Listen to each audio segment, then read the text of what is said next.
चलिए, good afternoon बच्चों। आज थोड़ी लेट हो गई, 2-3 दिनों के बाद ये वीडियो लेक्चर अपलोड हो रही है, बट कोई बात नहीं, 2-3 दिनों के बाद अपलोड हो रही है। अपलोड तो हो रही है ना। हम लोगों को तो बस पढ़ाई से मतलब है। हम लोग क्या चीज़ से मतलब है? बस हम लोग को पढ़ाई से मतलब है। एक कल ही जो मैंने तो टॉपिक पढ़ाया था, उसमें एक ईयर तक छूट रही थी। ये कोई टॉपिक नहीं और ये उतनी इम्पोर्टेंस भी नहीं है। इसकी कुछ डाटा है। जब मैं ये मैं नोट्स में कंप्लीट कर दूंगा, जब मैं एनसीईआरटी मैथ पढ़ाऊंगा, तब उसमें मैं वो डाटा बता दूंगा। जैसे यहाँ पे ये है कि ब्रीफ अकाउंट ऑफ इवोल्यूशन, एक समरी व्यू में अगर हम लोग देख लें तो क्या चीज़ का हम लोग का इवोल्यूशन देखना है, तो इवोल्यूशन का ब्रीफ अकाउंट देखना है। जैसे सबसे पहले होता है रेप्टाइल्स थे, वहाँ से होता है सबसे पहले होता है क्रिएट हुए क्या चीज़, तो एक आए सिनेप्सिड्स और एक आए सोरोप्सिड्स। सिनेप्सिड से बने पेलिकोसॉर्स, पेलिकोसॉर से बने थेरैप्सिड्स, थेरैप्सिड से बने मैमल्स, और यहाँ सोरोप्सिड्स है, यहाँ से बने थेकोडोन, थेकोडोन से बने क्रोकोडाइल, डायनासोर एंड बर्ड्स। ये डाटा है जो याद रखना कंपलसरी है। अब ये देखिए, पिसिलोफाइटन जो होते हैं, एक मतलब कैटेगरी है प्लांट का, जिसके ये होता है कॉमन होता है एंसेस्टर होते हैं बहुत सारे प्लांट के। ये कॉमन एंसेस्टर होते हैं बहुत सारे प्लांट्स के। होता है सीधे आपसे मतलब क्वेश्चन कर दिया जाए, डायरेक्ट कॉमन एंसेस्टर और मैक्सिमम प्लांट कौन से होते हैं, तो पिसिलोफाइटन होते हैं। और यहाँ क्लोरोफाइट एंसेस्टर, ये जो होते हैं क्लोरोफाइट एंसेस्टर जो होते हैं, ये होता है common ancestor of all plants. ये मतलब कुछ ही प्लांट्स जो होते हैं, ये मतलब कुछ कॉमन प्लांट्स के ही होते हैं। बट पिसिलोफाइटन में जो प्लांट्स आ रहे हैं वो क्लोरोफाइट एंसेस्टर में भी वो आएंगे। समझे? वो कौन से एंसेस्टर में आएंगे? वो क्लोरोफाइट एंसेस्टर में आएंगे। जितने भी प्लांट हैं उनका एंसेस्टर क्लोरोफाइट एंसेस्टर है। बट कुछ ऐसा प्लांट्स है जिसके होता है एंसेस्टर होता है पिसिलोफाइटन है, और पिसिलोफाइटन का एंसेस्टर क्लोरोफाइट एंसेस्टर है। अब वो छोड़िए, वो याद रखिएगा, बस आपको ये याद रखने के लिए है। इसमें आपको कुछ ज़्यादा होता है लॉजिक नहीं लगानी है। अब हम लोग पढ़ते हैं थ्योरीज ऑफ ऑर्गेनिक इवोल्यूशन। अब हम लोग क्या पढ़ेंगे, तो थ्योरीज ऑफ ऑर्गेनिक इवोल्यूशन पढ़ेंगे। सबसे पहला जो थ्योरी आता है वो तो लेमार्क का था। सबसे पहला थ्योरी किसका था, तो लेमार्क का था। लेमार्क ने बताया था कि इनहेरिटेंस ऑफ एक्वायर्ड कैरेक्टर होते हैं। जैसे जो कैरेक्टर हम लोगों के अंदर मतलब कि जैसे सपोज हम एक मतलब उन्होंने एग्जांपल लिया था जिराफ का। जिराफ की उन्होंने बोला पहले गर्दन छोटी थी, अब वो लोग होता है नीचे की जो होता है ग्रास ये सब खत्म हो गई उनको खाने के लिए, तब उनको खाना था पेड़ का पत्ता, तो वो लोग पहुंच नहीं पाते थे पेड़ के पत्ता को मतलब खाने तक वो नहीं पहुंच पाते थे। इस कारण से वो लोग अपने होता है मतलब कि अपने जो गर्दन को है वो स्ट्रेच करते गए तो थोड़ा इंक्रीज हुआ। फिर जब वो रिप्रोडक्शन किए तो आगे वाले जो होते हैं उनके होता है जो प्रोजनी है उसमें जो वो नेक था जो जितना होता है स्ट्रेच हुआ था उतना आ गया। फिर वो प्रोजनी होता है बार बार स्ट्रेच करते गए, फिर वो आगे वाले प्रोजनी में आ गया उतना स्ट्रेच होके। वैसे ही ये जो होता है प्रोसेस है वो होता है बार बार होता है रिपीट होता गया। बट इसके बारे में अभी हम लोग पढ़ेंगे इसमें। यहाँ पे थी इनहेरिटेंस ऑफ एक्वायर्ड कैरेक्टर। जो कैरेक्टर हम लोग क्या होता है, जब हम लोग अपने तो लाइफ प्रोसेस को जब हम लोग जी रहे हैं तब जो कैरेक्टर आए और वो कैरेक्टर हमारे ऑफ स्प्रिंग में चले जाए तो उसको हम लोग कहते हैं एक्वायर्ड कैरेक्टर। और इनहेरिटेंस का मतलब बोलते हैं पेरेंट से प्रोजनी में चले जाना। एक ये लाइन याद रखिएगा, सबसे पहला जो लॉजिकल थ्योरी था वो था लेमार्क भाई साहब का ही था। सबसे पहला लॉजिकल थ्योरी किसका था, तो फर्स्ट जो लॉजिकल थ्योरी था वो लेमार्क का ही था। फिर इवोल्यूशन जो है इन्होंने बताया था, evolution is derived by the use and disuse of an organ.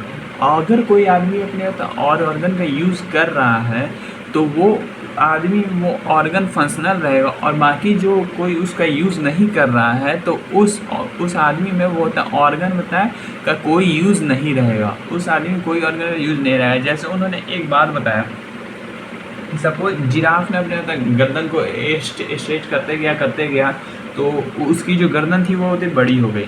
But लेकिन सपोज होता है जैसे होता है स्नेक थी, वो लोगों ने अपने होता है पैर को क्यों लॉस कर दिया, क्योंकि वो घुसते थे कैनल में घुसते थे तो उनको वहाँ पर स्लीप करना पड़ता था, वहाँ उनको क्रॉलिंग करना पड़ता था, उनको वहाँ चलना नहीं पड़ता था। तो उन्होंने होता लेग का यूज नहीं किया तो आग अगले होता है इनहेरिटेंस होते होते उनकी जो ये कैरेक्टर थी वो होता है गायब हो गई। हाँ यहाँ पे लिखा भी है, snake lost their limb as they enter in the tunnels. जब स्नेक होता है लॉस्ट इसलिए कर गया अपने होता है लिम्स को, क्योंकि वो एंटर करते हैं टनल में, और उनको टनल में घुसने के लिए क्रॉलिंग करना पड़ता था। क्या करना पड़ता था? तो उनको क्रॉलिंग करना पड़ता था। उनको स्नेक का कोई, स्नेक बोल रहे हैं, स्नेक को होता है लिम्स का कोई कुछ यूज ही नहीं पड़ता मतलब कि पड़ता था। तो उनका जो आगे का जितना भी होता है प्रोजनी आते गए उन लोगों को यूज़ नहीं पड़ता गया, तो ये लोग होता है उसका कोई यूज ही नहीं करते थे। तो एक समय आया जिस समय वो स्नेक से वो हट ही गया, बट ये तो ट्रूथ नहीं है। अब अगर हम ही लोग बोले इंसान है, ये इंसान अपना तो पूंछ का यूज नहीं कर रहा है, तो अब वो होता है रिप्रोड्यूस किया तो जो प्रोजनी है उसमें से वो होता है पूंछ हट गया, तो ये तो म्यूटेशन हुआ ना। ये थोड़ी ना हुआ कि हम अपने पूंछ का यूज नहीं कर रहे हैं। सपोज अभी हम लोग का पूंछ रहा था, तो ऐसे जैसे हनुमान जी होता बांध लेते हैं सबको एकदम अपने पूंछ में, वैसा ही हम लोग भी बांध लेते हैं अपने पूंछ में सब किसी को जब भी जिससे लड़ाई होती। बट ये तो छोड़िए। एक्वेटिक बर्ड में डेवलप्ड होता है webbed feet as the state stores. अब जैसे पैर की मैं बात करूँ तो वो बता रहे हैं एक्वेटिक बर्ड में यहाँ पे भी रहती है ना, वहाँ पे चमड़े जैसे ही रहती है, तो वो लोग का इसलिए ये ज़्यादा चौड़ा हो गया ना, कि वो लोग तो बार बार ऐसे मतलब फैलाते गए। अब वो लोग ऐसा था धीरे धीरे ऐसे फैलाते गए, तो इसलिए उन लोग का वेब्ड था वो तो स्ट्रेच हो गया, क्योंकि वो उसका होता है यूज़ करते थे। अब चलिए अब यहाँ देखिए, अब जैसे था उन्होंने तो 4 बात बोली थी, लेमार्क भाई साहब ने क्या बात बोली थी? 4 बात बोली थी। अब वो 4 बात थी क्या? अब वो हम लोग स्पेस में डील करेंगे।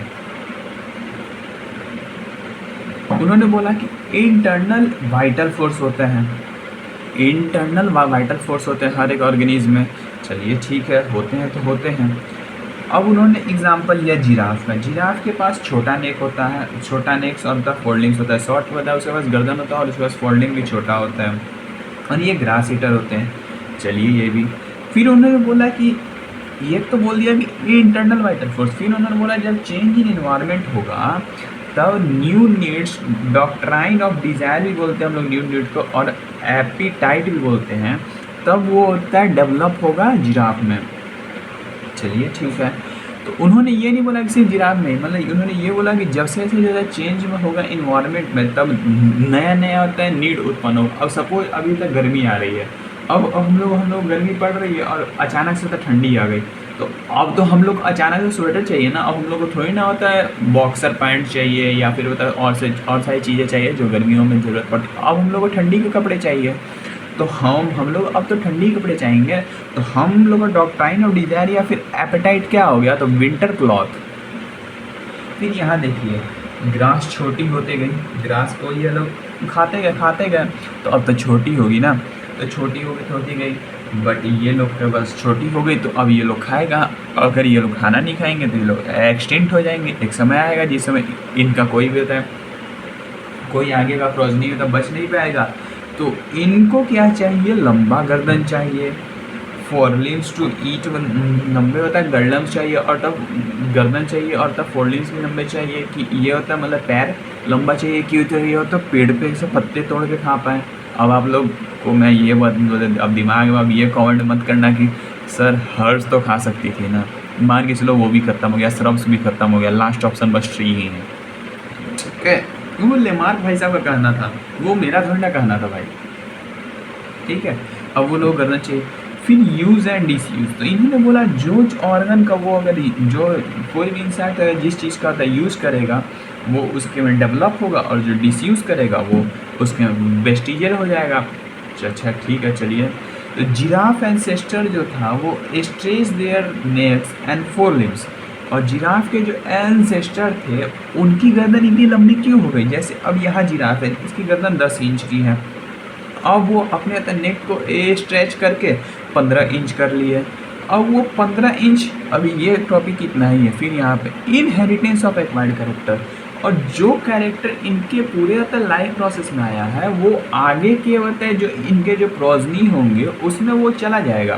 तो अब जैसे ये था 15 इंच हो गए, फिर ये इनहेरिट हो गए इनके आगे वाले प्रोजनी है, फिर ये जो प्रोजनी 15 इंच से 20 इंच कर लिए अपने होता है गर्दन को स्ट्रेच करके, फिर ये रिप्रोड्यूस किए, फिर ये होता है कर लिए 20 इंच में, और फिर ये 20 इंच वाले होता है अपने होता है गर्दन को स्ट्रेच किए, तो ये कर लिए कितने में, 25 इंच में। और वैसे वैसे करते ही हम लोग का था मॉडर्न जिराफ मिल गया है। बट लेमार्क भाई साहब का हर एक चीज़ कहना सही भी नहीं था। उन्होंने बोला कि यूज़ एंड डिसयूज़, तो चलिए ठीक है। तो हम लोग अभी इंडियन वीमेन जो होती है वो लोग होता है अपने कान को होता है छिदवाती है, अब वो लोग होता है कान को छिदवाती है, तो उन लोगों के होता है लाइफ प्रोसेस में वो तो एक्वायर्ड कैरेक्टर हो गया। बट जब वो रिप्रोड्यूस करती है तो उनके जो प्रोजनी आते हैं, उनके जो बच्चे आते हैं, उनमें कहाँ आते हैं कान में छेद, उनके क्या कान में छेद आते हैं? तो यहाँ तो एक तरीके से गलत हो गया। Boring piercing of ear pinna in Indian female is never inherited.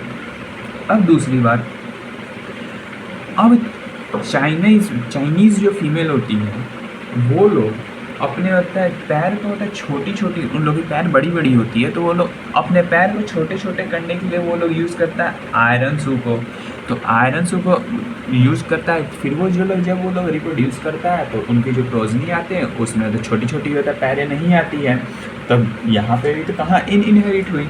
तो यहाँ पे स्मॉल फीट जो था वो आयरन सूज के द्वारा जो चाइनीज फीमेल में वो आगे के प्रोजनी में नहीं गई। तो यहाँ से भी लेमार्किज्म बताया क्या होता है, मतलब कि ये माने चलो एक एक्सेप्शन है, मतलब कि इसके होता खिलाफ, लेमार्क के खिलाफ ये दो बातें। अब ये तीसरी बात, अब ये वीजमैन भाई साहब आए, इन्होंने दिया theory of continuity of germ plasm. इन्होंने क्या दिया?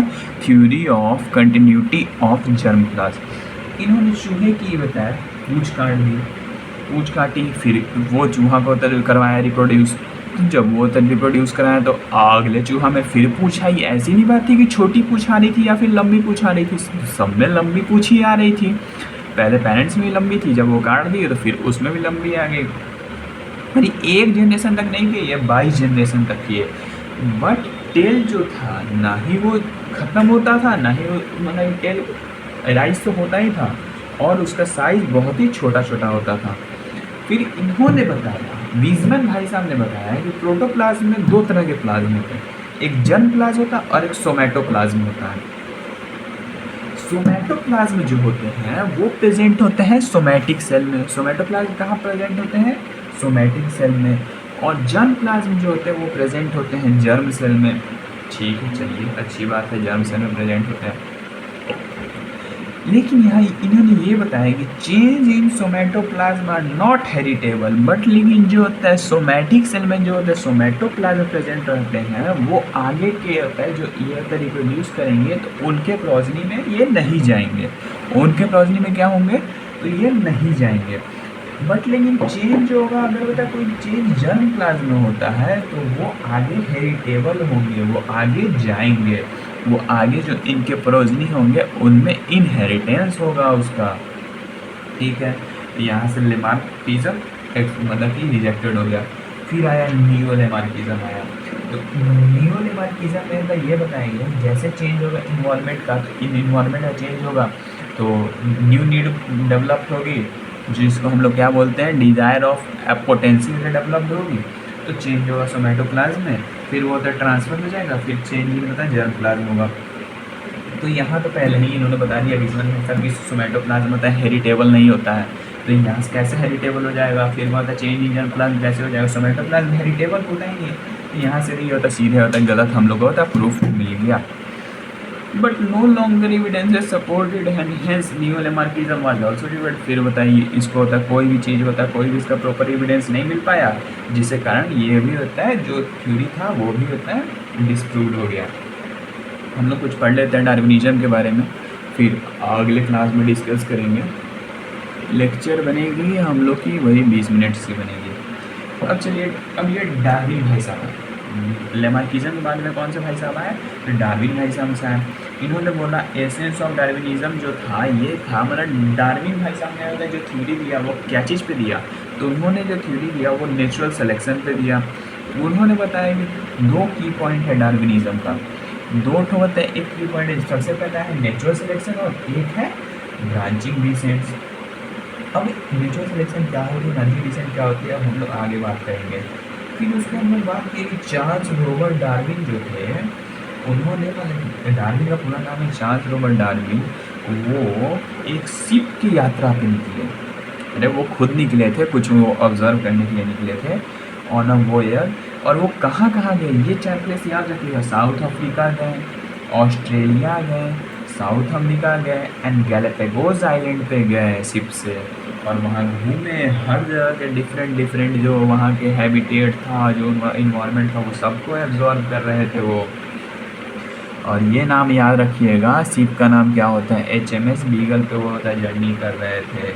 और उनका जर्नी 27 दिसंबर 1831 से स्टार्ट हुआ था और 2 अक्टूबर 1836 को ख़त्म हुआ था। और डार्विन ने होता है 2 बुक का सपोर्ट लिया था। एक लिया था प्रिंसिपल ऑफ जियोलॉजी, जिसको होता है चार्ल्स लेल भाई साहब ने लिखा था। और एक लिया था प्रिंसिपल ऑफ पॉपुलेशन, जिसको थॉमस माल्थस भाई साहब ने लिखा था। किसने लिखा था, तो थॉमस माल्थस भाई साहब ने लिखा था। फिर अल्फ्रेड रसल वेलेस भी होता है, सेम ही होता है, काम कर रहे थे। इसको हम लोग पीछे पढ़े थे, एम्ब्रायोलॉजिकल फ्रॉम द जियोग्राफिकल एरिया, पढ़े थे ना पीछे, embryology from the geographical area. हाँ, तो वहाँ हम लोग पढ़े थे अल्फ्रेड रसल वॉल्स, घूमे थे 6 जगह, 6 था एथी का नाम दिए थे। तो यहीं से अल्फ्रेड रसल वॉल्स भी होते हैं, वर्क कर रहे थे। और वो कहाँ वर्क कर रहे थे, मैले आर्किपेलागो पे। और वो भी एकदम सिमिलर कंक्लूजन पे बार बार आके अटक जा रहे थे। फिर उन्होंने अपने ऑब्जर्वेशन को भेजा डार्विन भाई साहब, जब उनको पता चला अरे भाई एक डार्विन भी आया है मेरे जैसा जो इस पर खोज कर रहा है, मैं बेचारे की सपोर्ट कर देता हूँ। उन्होंने जितना वो ऑब्जर्वेशन किए थे उन्होंने उनके पास भेज दिया चार्ट के फॉर्म में, लेटर के जरिए। फिर डार्विन के अब वो क्या था चार्ट में, वो डार्विन भाई साहब आगे क्या किए अब तो वो जानते हैं। अब हम वो क्या क्या किए अब वो आगे यहाँ पे करेंगे डिस्कस कि certain points of Darwin theory are factual observation.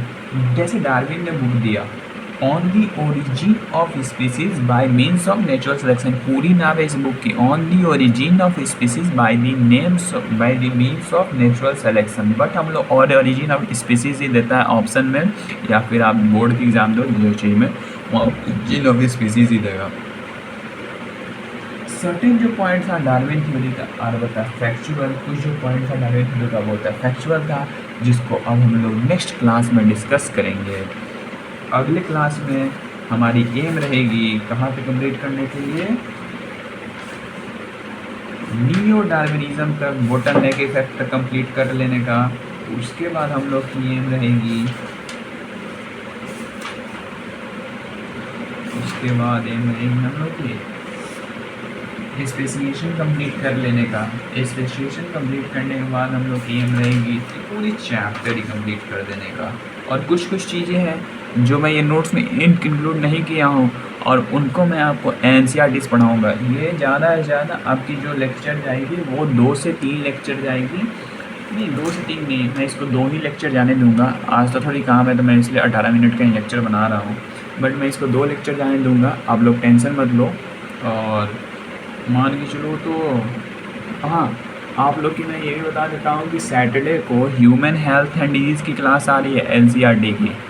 और सेकेंड बात, एक और मैं बात बताना चाहता हूँ कि जैसे आज ट्यूसडे है, वेडनेसडे थर्सडे नोट्स चलेगी और बता फ्राइडे को पूरी होता है इसकी NCERT से हम लोग पढ़ाई करेंगे। और फिर उसके बाद में मंडे से हम लोग बता क्या चीज़ स्टार्ट करने वाले हैं, अब वो human health and disease complete करने के बाद बताऊंगा। ठीक है, thank you everyone, thank you. Like share and subscribe करना ना भूले। Thank you.